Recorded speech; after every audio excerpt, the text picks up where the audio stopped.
જય ગૌ માતા. જય ગૌ. આપણે જે 2 દિવસના જે આ ખેડૂત આવ્યા જે આપણે પ્રાકૃતિક ખેતીમાં જે આપણે જાણવા માટે ભેગા થયા અને આવ્યા, એટલે એનો મેન મતલબ અને મિનિંગ એ છે કે આપણે ખેડૂતોને આમાં પ્રોત્સાહન, એટલે ટૂંકમાં એમ કે આમાં તમે જે કરો છો એનાથી તમે જાણો, જોવો અને એનાથી થોડું વિશેષ કરો, અને આપણે કરતા હોય એનાથી કંઈ સારી પદ્ધતિથી કરતા હોય તો આપણે એ પદ્ધતિ અપનાવવી. એવું આપણે જોયું, એમાં જે ઘણું આપણે એવું જાણવા મળ્યું કે આપણે કરીએ એનાથી ને થોડું વિશેષ કરે. અને ટેકનોલોજીમાં એવું છે, જો અમુક જગ્યાએ જે ટીપ ઉપર આપણે જે કેબા ઉપર જે વરણા મૂક્યા છે મોટરના, જે આપણે જે હાથે ફેરવી છે એની જગ્યાએ એને મોટરો મૂકી, એવા ખેડૂત આપણે ઓછા છે. આપણે બધા ગંડિકાથી જીવામૃત લાગી હે, પણ આવું થોડું વધારે કરવું હોય તો આપણે આ ટેકનોલોજી અપનાવવી જરૂરી છે. અને હું તો જો કે બાગાયત ખેતી કરું છું, અને બાગાયત ખેતીમાં 5 વર્ષથી હું પ્રાકૃતિક ખેતી કરું. જ્યારે હું રાસાયણિક ખેતી કરતો ત્યારે મને રિઝલ્ટ જ મળ્યો. એ બગીચો કાઢવાની આડે હતો. જૂનાગઢથી કૃષિ યુનિવર્સિટીના સાહેબોને મેં ઘોટાળા બોલાવી દીધા હતા કે સાહેબ દિન પ્રતિદિન આ જામફળી પીળી પડતી જાય અને બગડતી જાય તો આનું શું કરવાનું.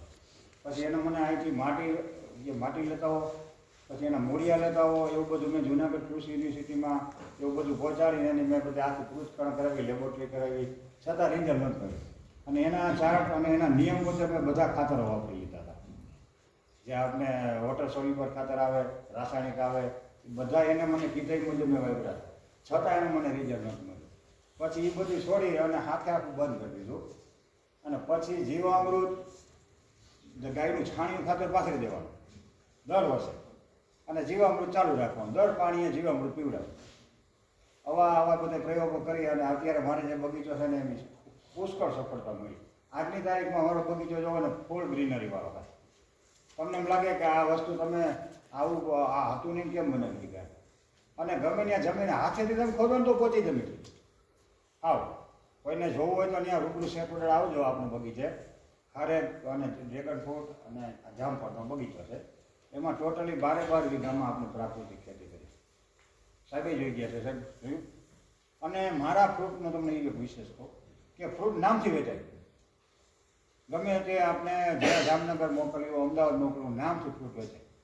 કારણ કે મીઠાશ જ અલગ આવે, ખારેકની, જામફળની. નકર સાહેબ એમ કહેતા કે આ 1 કેજીથી થાય જામફળ આવે ને મોડા લાગે. પણ આપણા જામફળ જામનગરમાં આવે ને સાહેબ, એ લેવાવાળા એ જે ભાઈ મારો દર વર્ષે ઇજારો રાખે ને, અગાઉ આવી જાય કે ભાઈ તમારા શું જામફળ કેદી તૈયાર થાય. 3 વીઘાનો 3 લાખ રૂપિયા બગીચો તોડી જાય કમ્પ્લીટ. પછી 3 વીઘાની ખારેક છે 125 છોડ, 3 લાખ રૂપિયામાં એ લોકો તોડી જાય. 3 વીઘાના ડ્રેગન ફ્રૂટ છે 1000 પ્લાન્ટમાં, એ 3 લાખ રૂપિયા. આપણે કંઈ વેચવા જવું જ નથી પડતું. એ લોકો આવી અને એની રીતે આપણે વેચ્યું તો હજી એના ડબલ પૈસા થાય. પણ આપણી પાસે શું હોય, ટૂંકા માણસને ટૂંકાના હિસાબે નથી કરી શકતા. અને સાહેબ કે જેમ તમે પોતે જ વેચો તો હજી એના ડબલ પૈસા થાય. પણ છતાં આપણે પ્રાકૃતિક ખેતી કરી એના આપણે ફાયદા આ મળ્યા છે. ડબલ એનું તમારું ઉત્પાદન મળે, પછી એનો તમારો ભાવ પેરેટી સારી મળે, નામથી વેચાય. પછી આજે કાલે આપણે આમાં જોયું, જો આમાં જે રાસાયણિક ખેતી એના પ્લાન છે, પ્લોટ, પછી ઓર્ગેનિકના છે, એમાં અમે જો અને કાલે સાઈડે બતાવ્યું કે આમાં આટલો ફેર છે. એ બધું અત્યારે એ સાયન્ટિફિકો બધું એને જે ઓની ઉપર છે, ટ્રાયલ ઉપર, એટલે ખેડૂતોને એ જાણવા મળે. અને આપણે પોતાને જે સાહેબે કેમ કીધું કે 1 એકરથી સ્ટાર્ટ કરો, 1 એકર ના કરો તો 1 વીઘાથી સ્ટાર્ટ કરો, તમને રિઝલ્ટ મળે. આપણે દાખલા તરીકે 1 ખરાવામાં રીંગણી, મરચી, ટમેટી વાવજો, એમાં દેશી ખાતર પાથરી દેજો અને જીવામૃત છાંટજો, અને જે જેના નિયમ પ્રમાણે બધું છાંટજો, એમાં તમને રિઝલ્ટ પુષ્કળ મળશે. અને એની મીઠાઈ છે અલગ જ આવશે. એમાંથી જ સ્ટાર્ટ કરો.